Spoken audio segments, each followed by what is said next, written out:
안녕하세요. 어쩌다 두 번이 온 어두입니다.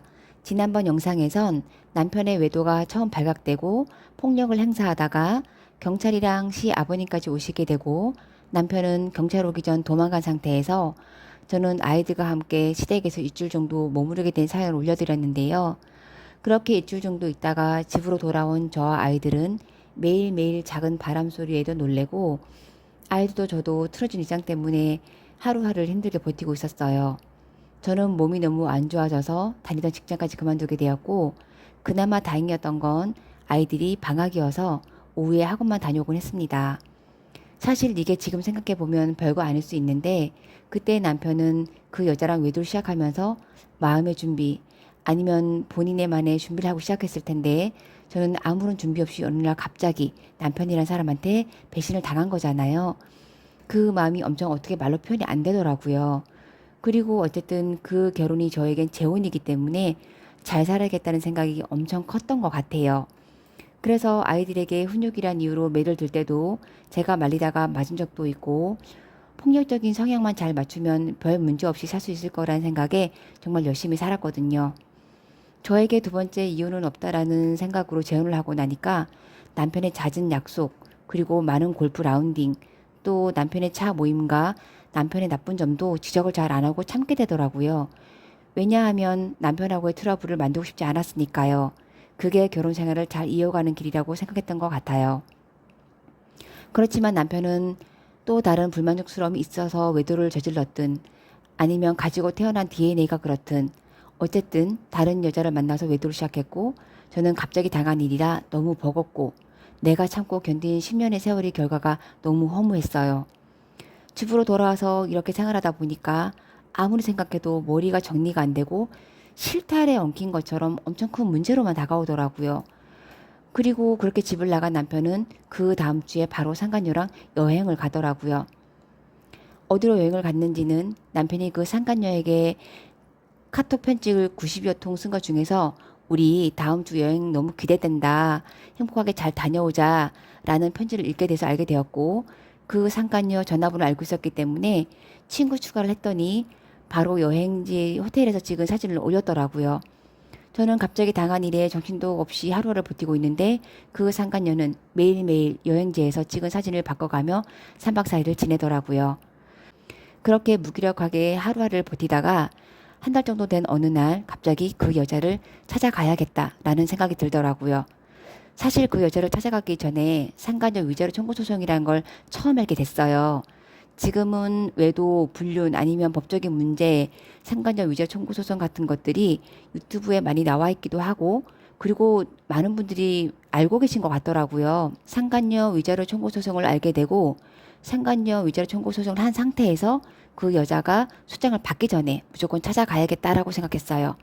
왜냐하면 그냥 이렇게 지내고 이거를 끝내기에는 너무 억울하다는 생각이 들더라고요. 남편은 집을 나간 상태였고 연락도 되지 않아서 남편에게는 따질 수도 만날 수도 없는 상황이었기 때문에 그 여자라도 내가 찾아가야겠다라는 생각을 했습니다. 제가 남편하고 그 여자하고 만났던 사진 그리고 카톡 내용을 토대로 그 여자가 어디에 사는지 알아낸 상태였고 저희 집에서 5분 거리에 있는 나홀로 아파트에 사는 여자였어요. 골프 모임에서 아는 형이 소개해줬다고 하더라고요. 그리고 나이는 남편과 제가 동갑인데 그 여자도 동갑이었어요. 그런데 왜 그런 거 있잖아요.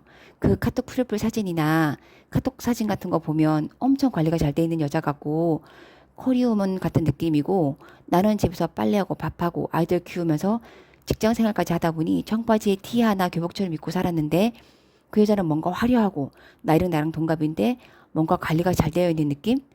거기서 다시 한번 위축이 되더라고요. 그런데 제가 여기서 그냥 못 끝내겠다는 생각이 들어서 그 여자를 찾아가자. 갑자기 그런 생각이 들었던 것 같아요. 그래서 제가 어제 들은 이야기로 USB 하나랑 그 A4 용지 담길 만한 큰 대봉투 하나랑 그렇게 들고 무작정 그 자를 찾아갔어요. 물론 집도 알고 있었지만 집으로 찾아갔을 때 문을 안 열어주면 의미가 없고 현관문 안에 들어서는 순간 주거 침입이 된다고 하더라고요. 그래서 그 여자가 하고 있는 가게가 있었어요. 거의 100% 예약제로 움직이는 가게니까 내가 문 열고 들어가도 주거 침입이나 영업 방해죄 같은 것도 심하지만 않으면 안 걸린다고 하더라고요. 그래서 제가 운전은 도저히 못하겠다 싶어서 택시를 타고 그 가게 앞까지 가서 무슨 용기였는지 무조건 올라갔어요. 그 여자 가게로 올라가서 그 여자 얼굴을 보자마자 처음 본 사람한테 쌍욕이라는 걸 처음으로 했습니다.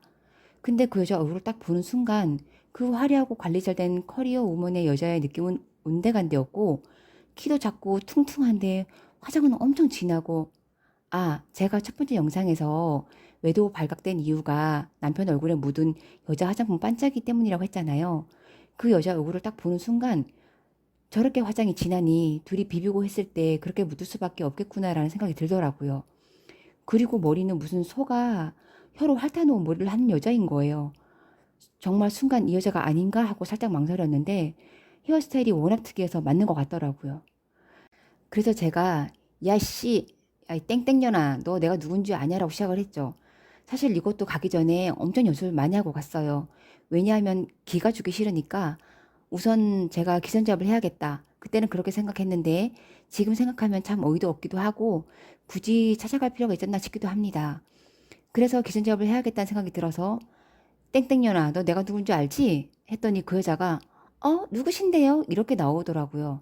그때가 코로나 시기여서 저는 마스크를 쓰고 갔었고 그 여자는 마스크를 벗고 있어서 저도 마스크를 벗으면서 야, 내가 누군지 몰라? 나 누구누구 와이프다. 사진 봐서 알 거 아니야, 이 미친년아. 하면서 큰 소리로 가까이 다가갔어요. 나 누구누구 와이프다. 다 알고 왔고 너도 이혼한 이혼녀인 것 같은데 그렇게 할 짓이 없어서 애 셋 있는 남자하고 외도를 하고 있냐? 양심이 있다면 애 셋 있는 남자를 가정으로 돌려보낸 게 맞지 않냐? 우선은 그렇게 얘기했어요. 그리고 더 이상 만나지 마라. 더 이상 만나면 나도 가만히 있지 않겠다라고 엄포를 놨죠. 그랬더니 그 여자가 너무 가소롭게 저희가 외도했다는 증거가 있으세요? 라고 말을 하더라고요. 그래서 제가 대봉투랑 USB 흔들면서 야, 내가 그 정도 증거도 없이 여기 왔을 것 같냐? 너희들이 만나고 돌아다니는 증거들 여기 수두룩 빽빽이야. 너가 여기서 더 이상 만나지 않겠다라는 각서를 쓰면 그냥 넘어가고 너가 계속 만나겠다고 하면 나도 법적 소송을 갈 수밖에 없어. 너 딸 누구누구, 아들 누구누구, 아들, 딸 이름을 대면서 야, 자식한테 떳떳하고 싶으면 여기서 정리해. 사실 가기 전에 모든 걸 다 파악하고 갔으니까 그 여자 입장에서 엄청 놀랬죠. 나는 이혼할 마음도 없고 애가 셋이기 때문에 아이들한테 상처 줄 수 없으니 정리해라 하고 하니까 자기 아들, 딸 이름이 나와서 그런지 살짝 쫄고 긴장을 하면서 아, 다시는 안 만날게요 라고 하면서 제가 어떻게 하면 되는데요? 이러는 거예요. 그래서 제가 종이 한 장을 내밀면서 더 이상 여기 만나지 않겠다는 각서를 써라 했더니 어떻게 쓰면 되는데요? 하면서 쓰더라고요. 제가 양식을 다 만들어갔기 때문에 공단에다가 내용만 쓰면 됐었고요. 맨 마지막에 도장이나 사인을 하는 곳이 있었어요. 내용을 다 쓰더니 마지막에 도장이나 사인을 하라고 했더니 쥐도 겁이 났는지 갑자기 저희 남편한테 전화를 하는 거예요. 제 앞에서. 뭐 그러면서 지금 당장 와달라. 자기 와이프 여기 와 있다. 이런 식으로 얘기를 하길래 제가 거기서 그래 잘 됐네. 내가 여기 기다리고 있을 테니까 당장 오라 그래. 하면서 큰 소리를 쳤죠. 근데 사실 그때 엄청 떨리고 제가 긴장을 하게 되면 말이 엄청 빨라지는 스타일인데 말도 엄청 빨라지게 되는 거예요. 그래서 제가 차분해지자, 릴렉스하자 하면서 오라 그래 그렇게 시작을 하게 된 거죠. 그랬더니 남편이 못 오더라고요. 그래서 제가 내가 남편을 괜히 무서워했네. 괜히 무서워했나 보네. 뒤도 못 오는 거 보니까 겁은 났었나 보죠. 제가 그 여자한테 그렇게 말했죠. 너 혹시 남편 오면 얘기해라. 내가 이렇게 가만히 있진 않을 거고 너네들 끝까지 만난다고 하면 나도 가만히 있지 않고 끝까지 가보겠다. 남편 오면 전해 하고 하면서 그 여자한테 쌍욕을 다시 하고 가게를 나왔죠. 사실 저는 그때 녹음을 다 뜨고 있었고 이 녹음 파일을 증거로 쓸 수 있는 상황이기 때문에 정확한 팩트만 얘기했고 혹시 그 가게에 CCTV가 있을 수 있으니 기물파손이나 폭력 같은 건 전혀 하지 않았습니다. 그리고 상간녀 위자료 청구 소송할 때 그 녹음된 파일을 증거로 냈습니다. 그 상간녀는 안 만나겠다라고 본인이 자백을 한 거니까요. 저는 비록 각서는 받아내지 못했지만 사람이 갑자기 당황하면 얼떨결에 진실을 말하게 되잖아요.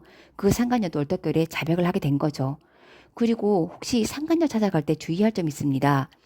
자칫 잘못하다가는 형사처벌 상황이 발생할 수도 있기 때문입니다. 상대방은 기껏해야 민사재판으로 가는데 내가 형사처벌을 받는다면 너무 억울하잖아요.